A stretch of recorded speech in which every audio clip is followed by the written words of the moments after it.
This is Confidence Brings Success with your girl Lex on Podcast Radio.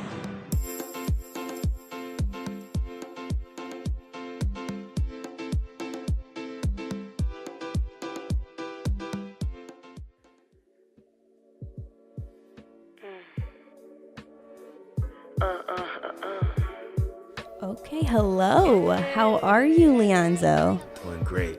Welcome to my show, Confidence Brings Success, with your girl, Lex. That's lit. That's tight. So we talk about confidence. You know how everyone usually says that success brings confidence? How, you become successful and you become that big star, everything you wanted to be, and now you're confident. Well, we want to talk about how you gain that confidence in order to be successful.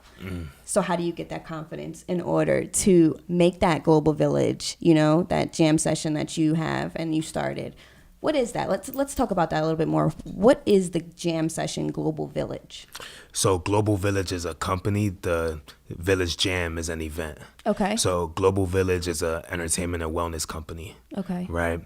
So we basically focus on re-engineering the human connection, like re-engineering the way humans connect. Okay. Right? And we specialize in interactive events. Right? All right. The Village Jam is the only concert where the audience is the headliner. Right. So it's basically an open platform for creatives, and everyone creates one big piece. So it started with 3 people, then grew to 6, then grew to 10. Now we're at 200 on average, right? Bi-weekly in Philadelphia, DC. We just started Brooklyn last week, and we do London once every 6 months. Awesome. Yeah, it's great. So yeah, essentially the Village Jam is what it is the only concert where the audience is the headliner, the audience being creatives, people who just bring positive energy. And it could be it's 4 mics going around. It could be a spoken word artist on one side of the room. Diagonally from that person, it could be a rapper. Across from that person, it could be a singer. Somebody dancing in the middle, and it's dope because everything's improv, nothing scripted. So literally, like, I don't even know what I'm gonna say till like I'm there, and no one knows. And that's the magic behind it. It's the that's the adrenaline rush of like the uncertainty. And as humans, we need uncertainty. That's what gets us excited. It's like the balance between knowing what's coming, but like not knowing what's gonna happen. So yeah, essentially that's the Village Jam. How did you come up with this plan? Like, how did you come up with the idea when it first started? So, originally, I started out as a MC. Okay. As a rapper, and 2 years ago at the after Made in America, there was an after party, and the after party was with it was this event called 1 a.m. Yes, Jules. She's an entertainer who throws parties around the country. Oh, okay. And she's her artist is 070 Shake, who was just on Kanye's album. I love her. So it's like 2 years ago when they like just found 070 Shake. It was dope. Wow. And I went to South by Southwest and I met her. But we did an after party at Made in America, and I was doing my runs as far as like as an artist. I was doing sold out shows. I started out with Fraternity Basements, and I sold out like Times Square and stuff like that. That's awesome. And I always say like music is what keeps me alive. Like music is my purpose, right? But the connection to humans through music is my purpose, right? So from there, we had the after party event Made in America, and it was just like every local top act in the city was there performing, but it was like everyone was in the backstage, kind of like how do I say this? Kind of like there to impress each other, to say I'm an artist in the city that's making moves, right? So it was like, but it wasn't about the music, and it was a packed out audience at Union Transfer, and the energy was dead, so flat, but it was packed. And I remember performing and like for the first time feeling empty, feeling real empty. And I was just like, there's something has to change. The root of it all has to change. And I wanted to go back to the foundation, like, well, what is it about music that excited me? And it was like, when I used to gather with my family at the parties, and someone would start drumming, someone would have a guitar, the music's loud as hell. My aunts drinking beer. My uncles are passed out, sleeping, like still nodding their head. People playing dominoes. And I was like, okay, let's bring it back to the essence, right? So that's where essentially the Village Jam, the idea came about. It was just like the root of it all was when our ancestors used to get together and somebody will bang on a drum, you know, people would just be banging sticks, and really just they would just be singing to get them through the times, you know. So that's what I wanted to bring it to, and then from there, we started at the Rec Philly space, the Rec Room, and it was just like 3-4 of us, microphones not the best, production terrible, hot as hell, but we did it, you know. And then like the second time we did it, we live streamed it. And I remember like someone I was dating at the time told me like, you know, I don't know if this is going to work. Like, I don't know, like maybe you should think of something else. But I felt it. I just knew. I knew. And it was around the time when I was going through a lot of life changes and really recalculating myself and like re-engineering myself to like what's real, what's not, what's important, what's not. And intuition over mind is one thing that changed my life. Somebody said to me, trust yourself. And like it's so cliche, but you know when you hear the right thing at the right time, your whole experience changes. So from then I was just like, all right, I trust this. And then just started 10 people, 15 people. We outgrew the space, had to move to another space, 30 people, 40 people. You trusted your ability and your passion, and it grew way better than what you thought, or exactly what you thought? Way bigger than I thought. Way bigger than you Because thought. It's more than music. It's like people fucking cry at the jams. Like they do. People, you know, like I cried. I felt it. Yeah, I felt inspired. I felt motivated. I felt at home. It's more than music. It's like it's community, it's connection, it's the feeling of like purpose through others, with others. It's fucking you know, it's that networking. The music is the magnet that brings people. Yeah. But what they're getting is music therapy. Yeah. So a couple days ago, I was, you know, promoting my Confidence Brings Success show, and I was looking up the definition of confidence. And it said the belief in your own ability to do whatever you want to do, your passion. So the confidence is basically your belief. It's based on your own belief of what you can do. So if you believe you can do it, you will be confident. And what do they say? Success brings confidence. So if you're confident enough to be successful, how much farther do you think you'll go? You'll keep going, you keep going, you keep going. So it starts at the root. And I really like admire how you're starting at the root, even if it's just of music, because in the morning when I wake up, I play music. And I start my day with music. And I build myself and I build my mindset and I build that positivity in my room with music. I think everyone does that. Yeah. I agree. Are you in school right now? I am not. You're not? No, I'm 27. 27? That was my next question. You're in my brain. You're in my brain. Yeah. So when you were younger, did you plan to go to school and do something? Like, what was your plan for yourself? I always knew it was going to be music. Always? Okay. Always. I started writing music when I was in second grade. Oh, wow. Yeah. So I just, during school, I didn't have the confidence to tell people that that's what I wanted to do. Yeah. You know? Yeah, it was just, so to answer your question, music is what I wanted to do when I was. That's awesome. Yeah. Okay, well, besides music, what is your favorite thing to do? Like, even if it has something to do with music, is it writing? Is it actually like setting up the events? What is the best part of GlblVllg for you? That's a hard question. Yeah. For me, it's community. Like community. Yeah, like my specialty is like I get people. Like I understand like people. Yeah. You know, and what people want to know, what people want to see, what gets people talking. So like I like the psychological aspect of it and like the sociology part of it. Yeah. You know, but like from a back end standpoint, like at the jams, I call myself the first urban maestro, right? Like I'm a conductor. Yeah. At the jam, when the lights come on, and I'm the CEO of GlblVllg, so I'm the conductor outside of the jams. Yeah. So I call myself a producer in life, of life. Like I bring things together to make shit happen. Yeah. I'm the executor. Right. So executing is what gets me. It's right. like, it's let's start this right now, but I know what the end result is gonna be. Right. Because that's the high. But the process before you get there, right, is the journey. But the high is when you finally accomplish it. And it's a high because what happens with drugs, like you get high and it only lasts 2 minutes, 5 minutes, hour, whatever. When you accomplish something, when you get an award, it feels good for that hour, that night. Then it's like, what's next? Right. What's next? Yeah. You want more. You want to keep fighting. You want to do more. Yeah. So the first. Did that answer your question? Yeah, it did. Right, cool. It did. Thank you. Cool.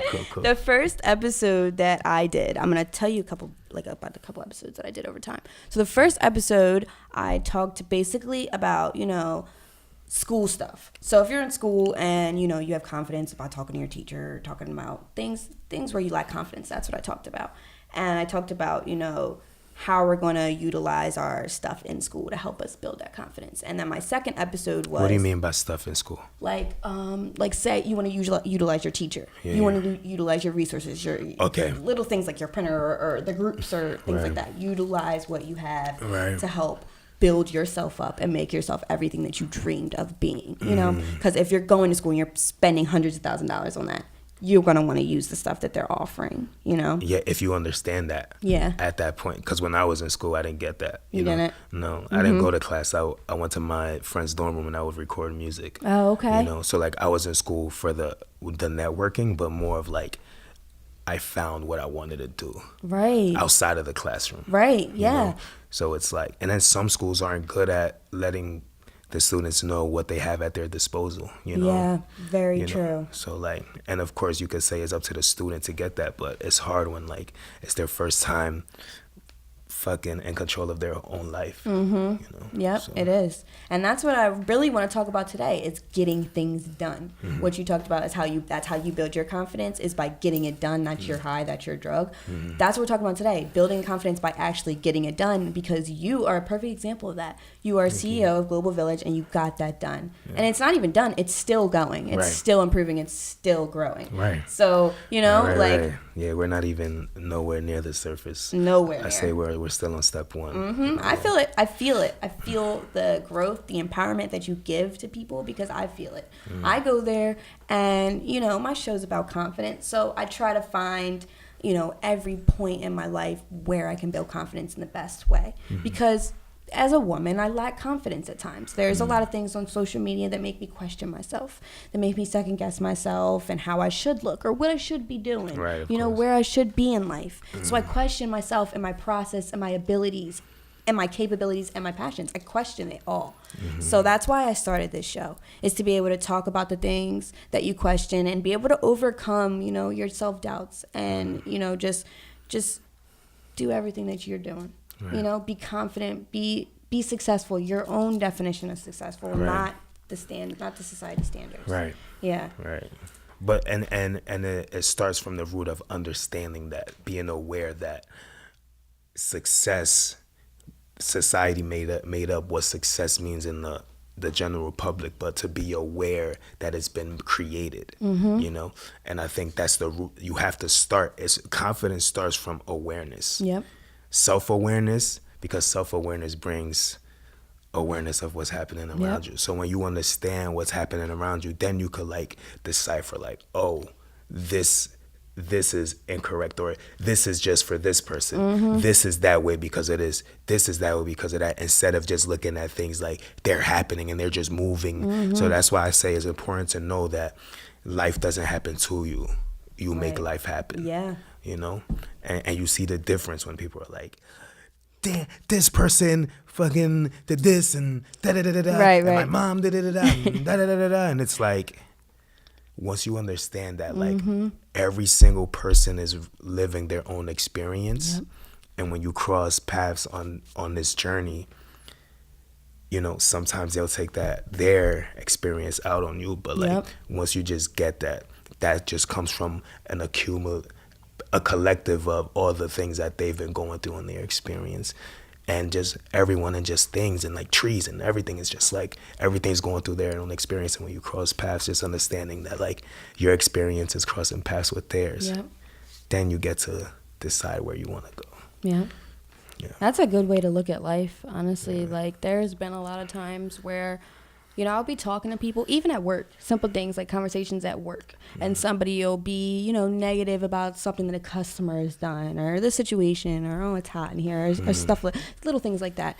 Like, sometimes I would agree with them, it's hot in here, oh, that customer was annoying. But sometimes I'm like, what are you complaining for? Like, but at the same time, you don't know their circumstances. You don't know what they went through. You don't know what they had to do before they came here. Exactly. You don't know. Yeah. So their path is different than yours. Right. And you can't ever compare. It's never going to be the same. Right.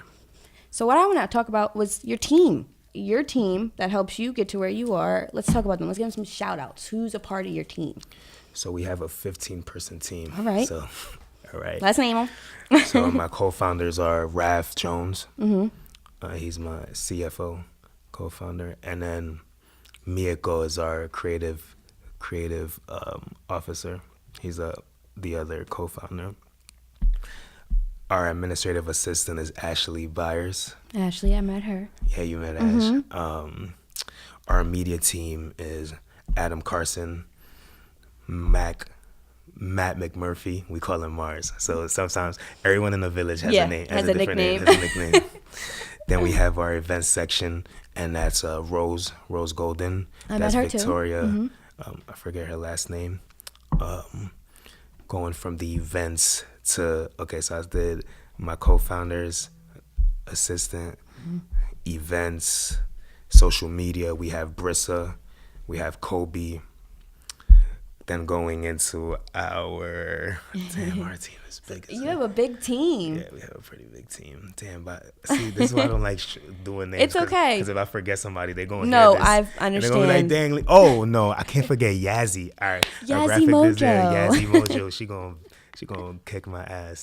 Guy Yazzie Mojo. I think that's... Oh, and then our website designer, Who Am I?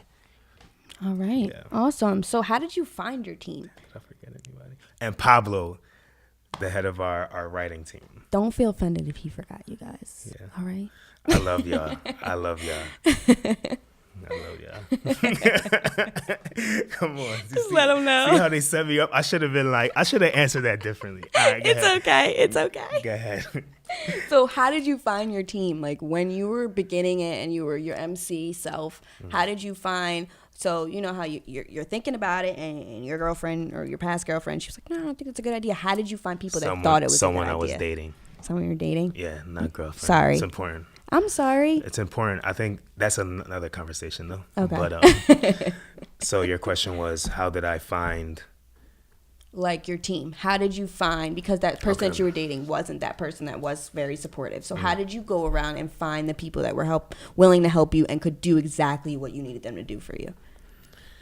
So originally I came up with the plan of calling GlblVllg when I took a trip out to Honduras. My mom felt like I was a young kid who was ungrateful, and she was like, I gotta take you to Honduras. I went to Honduras.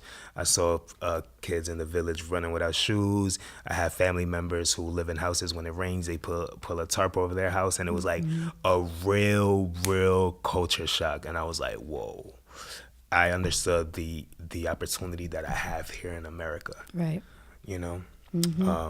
So once that happened, I was like, but when I was there and I saw like the community, I was like, oh shit. So people don't exchange with money, they exchange with what resources they have. So like my aunt was making a meal, her AC was broke. She had a friend who was a mechanic. He needed something to eat that night, and that was the exchange. Yeah. And I was like, okay, community. Cool. So it takes a village. Go with village.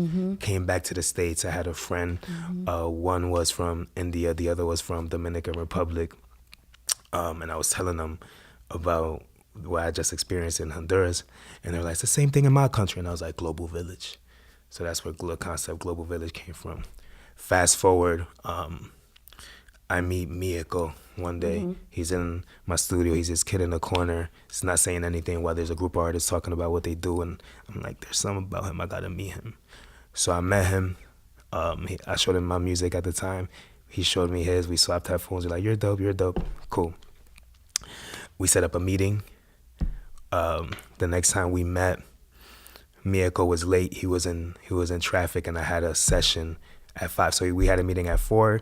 Then I had a studio session at 5. He was in traffic. It was about 4:30. I called him like, hey, maybe we should reschedule. The engineer that I had a studio session with, this guy was working for Google at the time. He's a tech nerd. And like he hit me up like, Lyonzo, like this never happened, but my computer is down. Like it's not working. I'm like, all right, it's cool. I had a meeting anyway. I called back Miyako. I'm like, you know what? Let's keep it going. He's like, all right, cool. I'm also with my boy now. Is it cool if he comes? I'm like, yeah, sure. That ended up being Raph Jones, my other co-founder. So they came. It was supposed to be a half an hour meeting. We ended up making music till 3 a.m. that night. Wow. And in between them, we went out for food. And I was just telling them about my vision. They were like, yo, that sounds amazing. I'd love to be a part. From there, we just grinded for a few months. And then it was just us, you know, when we first started doing a lot. Like I was wearing a lot of caps and stuff like that, you know, doing what I had to do. Then people started seeing the buzz going. And then people will come and they'll be like, how can I help? How can I help? Right. How can I help? Da, da, da. And then now we like, you know, people sending resumes, stuff like that. So it went from, you know, people. Yeah. I seen you put that on Instagram that you guys were taking positions for creatives and stuff like that. I was like, I should see what's up with that. I could do some photography, you know, get into it a little bit. Yeah. What's your mission, like your main mission of GlblVllg? So my personal main mission is so there's a couple, right? Okay. So one is bringing self-love and meditation to the masses. But what I mean by that is if an 11-year-old girl can go on Instagram, and when I say this, there's no malice behind it, right? If she could go on Instagram and see a vixen or a video girl twerking and she's twerking because she's seeing it, right? I want to be able to get to that same position where there's a clip of a group of people who are cool, not yogis, not this, not people who are like, you know, fucking trendy people, right? Meditating. Yeah. Right? And that same 11-year-old girl is seeing someone meditating who looks like them, who looks like her. I've accomplished my mission, right? So it's like breaking pop culture, which literally that's how I designed GlblVllg. I designed GlblVllg not to be a meditation group, not to be a yoga this, not to be this, but to be a inclusive experience for the everyday person. You know, so that way we could get to a point where we cross over to the mainstream, you know. So that's one. Number 2, there was a time where yoga and meditation was a luxury activity. Yeah. And I had friends when I first started meditating and be like, man, why you doing that white shit? You know? Yep. And like I got that. I started to understand that was the hate because they couldn't afford to do it. So it's just like, it's kind of like a thing. If you feel like you're not included in a certain group, you know, you end up just being like, man, fuck them, you know? Like, so. You don't know you don't like. Exactly. Because you feel like they don't want you to be a part. So you feel like there's something wrong with you. Then got that wall up. So it's a mirror, then you think there's something wrong with them, you know? So I wanted to bring it back down. And when we first started doing the jams, it was free. Then it was pay what you wish donation. Now we sell tickets, you know? But the reason why I did that was for the urban community to come in, and it's a lot of first people's first time meditating. Yeah. And just like self-eternalizing, like what's happening internally, you know? So I did it for that. That's another second reason, is to bring that to the urban community, you know, that self-awareness, that self-love, right? And then from there, sprout out everywhere. Number 3, my main mission is I'm just doing God's work, you know? I just feel like this is my purpose, you know? I know, not I feel, I know this is what I'm here to do. Yeah.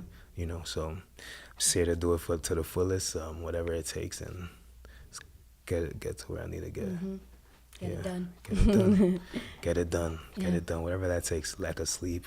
Right. Sacrificing time with friends. There's times I barely like see my family, you know.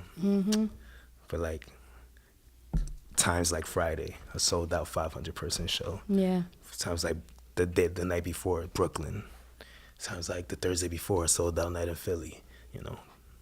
Times like this, like, hey, I was inspired like when I was into the gym. So that means like it's working. Yeah, it is. So that's my it's purpose. It's inspiring to be there, honestly, because as a person who's in the audience and someone who's trying to be a creative, because I like photography and I like writing and spoken word and, you know, just being able to communicate. A spoken word piece. I did. I was about to get to that. Right. Yup. That was my first time performing. Wow. It was. That's what the jam is. And it's also on another part, it's a safe place where people don't feel like it's competition.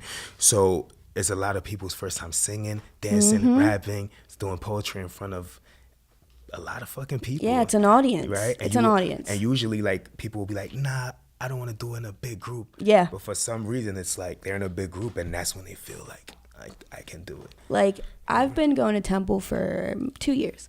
I've had a friend who's been trying to get me to do spoken word for the longest. Just let me know about events, sent me flyers, you know, all over Philly. I've never went to one. I've always been so scared, but I wanted to. I knew I could do it. I knew, like, I trusted myself. It's just, I was so scared. I guess I didn't trust myself to the fullest because I felt like once I got up there, I would mess up and I couldn't be as good as I wanted to be. So I didn't trust myself fully, I guess. And then once I got to GlblVllg, the first time I went, I wanted to do spoken word, but I didn't have all my poems in my phone. So I was like, dang, I can't go off the dome with it. Like, I'm not that great. Like, I can't. So the second time I was there, I actually went by myself. Ashley asked me to come to do some pictures, which that boosted my confidence in itself. I was like, somebody wants me to come take pictures? That's awesome. So I went there just to take pictures, and my camera died. And somebody did spoken word, and I was like, oh, yeah, you stepped up to the plate. Yeah, that was dope. You was just like, you just grabbed the mic and everyone's like, who's speaking? Yeah. And it's this girl in the corner and shit. And then you just came in the middle of the room and did your thing. That was fire. Yeah. Yeah, that was fire. You know, they say this thing of like, I don't have it fully. It's going to come to me. We could keep going with it. I'll bring it back. It's fine. And that's the fun of it. It's like allowing yourself not to be perfect. Like, I could have easily like try to make some bullshit up, you know? But just a simple fact of being like, right, being comfortable. Being comfortable with being you. Being comfortable with not being perfect. Right. That's what makes us human. Yeah. You know? Yeah. The imperfections. I know what you mean. Makes us perfect. Because when you're in that room and everyone has a mic and you're sitting there and you're thinking, okay, I could grab a mic and I could just do something. I can't sing, I can't rap, I can't do anything, but I could jump on this beat real quick. That's what you're thinking in that moment. And then when you get that mic, there was a time where I was just in the back like boom, boom, boom, boom, boom, like it's just against the beat, and it sounded so good. And they're like, and I started saying some words. I started becoming like an actual like singer. I started getting singing, and I was like, all right, I sound pretty good. Yeah. Like just sitting there having the opportunity to perform and be comfortable with whatever happens, and having people that are there that 100% support you no matter what comes out of your mouth. It's an amazing feeling. It's an amazing feeling. And what comes with that is how you said the first time, then the second time. So it's like everyone as a collective evolves. And that's it. That's what it's about. Is evolving as humans. Are you in a space where you're being allowed to evolve? Right. In a positive way, you know, because a flower can also grow roots, you know. So like, how are you evolving, you know? So environment, providing that space, creating spaces, you know, like this, like positive spaces where people could tell their story and speak and be comfortable. Just providing spaces, you know, for folks.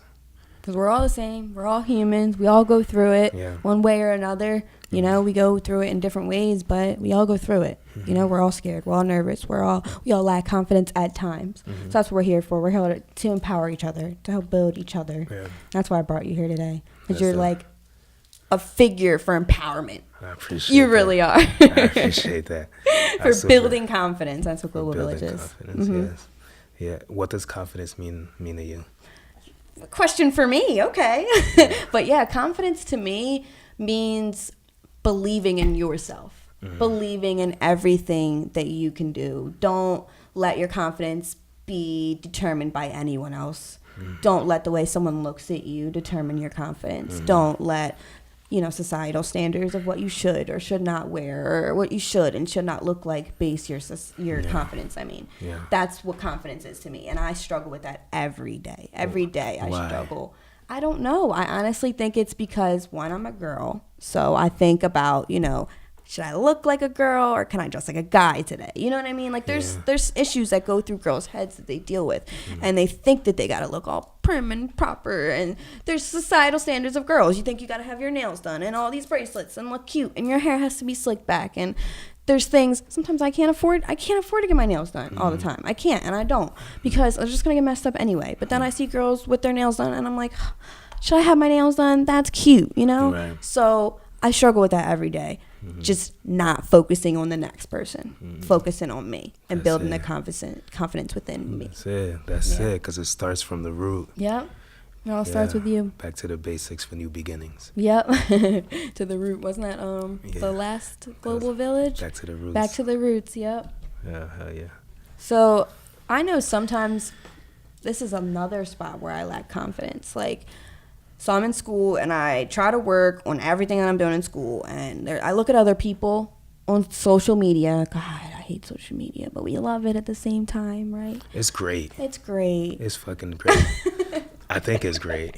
It is great. It can be great, but I feel like it could be negative if you let it become negative. Yeah, of course. Because, I'll be looking at people's businesses and the same age as me, and they're freaking rich off that business. Right. Yeah, comparison. It's the worst way. That's why you just post and get off. Yeah. Don't scroll. Well, I just learned that social media is set up the way casinos are set up. So it's like an addictive thing. It's, for example, like when you go to a casino and you pull the slot machine, the top of it is red, right? Yeah. Because red, it triggers the human mind, the touch, alert, and then slot machines are already designed to hit at a certain number of levers, but you think you're in control, but you're not. So when you're on Instagram and you're scrolling, what do you usually do to see if you got more likes?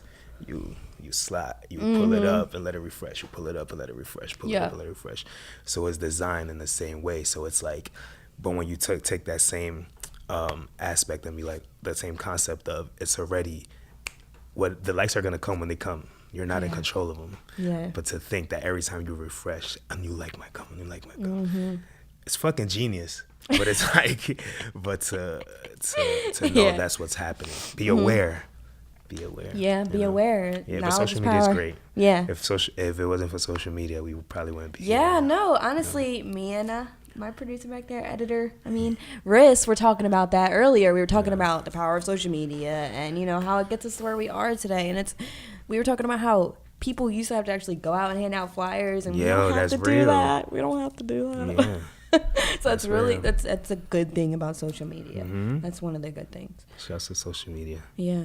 But the positive effects. Yeah, the positive effects. But the negative effects are comparing. And what I was going to ask is, do you ever feel like you're stuck, in your progress of GlblVllg? Do you ever look at someone else and be like, damn, I'm not getting to where I want to be. It's not moving as fast as I want it to move. There's times that I think like that, but I also remember it's not for long though. Yeah. It's okay, because I've learned that everything is a roller coaster. It's all transition. So it's for example, we just did La Colombe, right? So it's it peaked, right? So it's all right, now we're at this level, right? Oh, that's what my co-founder Mieko said. For every new level, there's a beginning stage. Oh, okay. And I was like, right. That's it. It never it's not a straight shot up, but it's every time you hit a new stage, there's a beginning part, and that beginning part is trials, tribulations, uncomfortability, so I just learned that everything has its pace. We've only been in this for a year and 3 months and doing pretty well, so I just know, I know in my heart that I always tell it's just this feeling of there's more to do. I never feel like I capped out. And when like you trust your intuition, you'll know when you capped out. And when you know you capped out, that probably means like you got to switch environments, you got to change a couple things, so that way you could, you know, you could start the next phase. Yeah. You know what I'm saying? So to answer your question, at times, but rarely. Yeah. And I have amazing people around me to be like, you're bugging. So that's a key way to keep those negative thoughts out. Surround yourself with positive people. That's key. That's key. Okay. You gotta be in a positive environment. Have to. It can't be like 7 friends and then I have 2 friends who are negative. Like, no, like all of them gotta be positive people. Right. You know what I'm saying? Because you are the 5 to 10 people you spend the most time with. Yep, and you control your environment. So, you know, if you have those 2 negative people, it's only up to you to get them out. Exactly. So. That's important. Yeah. One last time. You gotta surround yourself with positive people. You gotta be in a positive environment for positive results. Yep. Or else you're gonna find yourself going in a loop. That vicious cycle. Vicious fucking cycle, you know? Vicious cycle. Went through a phase of that, but yeah, then I've learned that like there was reasons why, you know. I feel like at this point in my life, I went in the cycle, and now I'm literally just leaving it. Yeah, because you learn. Yeah. So it's like you keep going in cycles until you learn the lesson that you need to learn in order to move forward. It's like you're gonna keep hitting that same wall. Yep. Yeah. So how confident, like, do you feel as though GlblVllg helped build your confidence? So I had to have the confidence to trust myself to do it. So I had to believe. Now, because you see it, you know what it is? It's like I knew, and then there was a point where I would tell people what I know, but like talk is just talk. So I stopped talking about it, and I just did it. You know, I just did it, and then it happened. Yeah. And now it's like those same people will be like, yo, like you should probably do this now. Like, you're a fucking genius, yo. I'm super proud of you. You're amazing. These are the same people that used to tell me, yeah, Lyonzo, like, you should probably go back to my mom, Lyonzo, you should go back to school. Like, now she goes to the gym. She's like, do you need anything? Yeah, you know. But it's like, but rightfully so. Yeah, because as people that the people who love you, they want to do the best to keep you safe. And sometimes that's not a good thing. And not everybody knows what you are capable of. Exactly, or what you see. Yeah, exactly. Yeah, because it just sounds like something to them. It looks and you see it and you feel it when it's your vision. You know what I mean? You see it, you feel it. It's everything inside of you. So that passion is going to drive it. Other people are just kind of hearing it. Yeah, and then one thing I've learned too, I like using the flowerman analogy. It's like there was a time that one of a close friend of mine, he was in a studio room and I was in the other working. And then a friend who he comes here and there. He came one day and he was like, yo, Lyonzo is always working every time I see him. And then that's what he told my friend. So I went to the other room to check my friend and the other dude, and he was like, yo, this person just said every time he sees you, like, that you're always working, but like you don't have anything to show for it. Mind you, this was like episode 3 of the jam. So like I already knew what was coming. Yeah. You know what I mean? I knew what was coming. But what I learned that day was that once you plant the seed will grow, but it has to grow roots first. Yeah. Like, so people are not gonna see your growth, you know? Yeah. And you're growing, but what happens as the roots get lower and lower into the soil? It gets darker. Make it strong. It's more worms. Right. But like it's getting stronger. It's getting stronger until it could hook to a foundation. Right. Once it hooks, then it grows up. And I believe that's when you like know your ground. Like, and knowing your ground is knowing who you are. Because when you know who you are, nobody could shake you. Right. You know what's for you and you know what's not. You know? So boom. Then when it finally broke through the ground, then it was like, oh shit, oh da da da. But when it was growing into the soil, you know, a lot of worms around, a lot of roaches, you know, a lot of beetles. Right. Right. That's how I feel about this show though. Like I feel like I'm doing so much work But at the same time, I have nothing to show. But it's just because it's not there yet. It's not, my foundation isn't built yet all the way. Yeah. And I'm still building it. And I just have to have confidence in myself and my ability to get there. Mm-hmm. You know? It's built. Yeah. The foundation is built. Mm-hmm. You here with a microphone. You have 2 cameras. There's a producer upstairs. There's a lot of people who are just phone doing podcasts over phone. Like the foundation is set. Yeah. It's just now the flowers growing, growing. You know, the more it blossoms, the more people are like, oh, see that flower over there? Mm-hmm. So it's just going to keep blossoming. Right. Yeah. So what is one thing you advise my listeners to do to remain confident or build their confidence? Like one piece of advice. The things that you used to get made fun of as a child, those are your superpowers. Those are what make you different. Whether that's your accent. For me, it was my accent. It was my voice. You know, it was my dark skin. I'm Afro-Latino, so like, it was always like, you know, hey, can you speak Spanish? And I'll be like, damn, like, I don't want to, because to me it was like, prove that you could speak it. Yeah, you're dark as hell. Right. You're not Latino.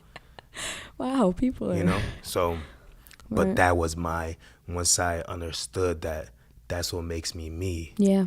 You know, for example, it's like Fetty Wap has fucking, I'm sure when he was growing up. Yeah, he was getting made fun of. Probably really self-conscious of his eye, but like, that's his brand. So it's like, use the things that you think is a disadvantage as your advantage, and know that that's what makes you you, and that's what's going to make the world see you for who you are.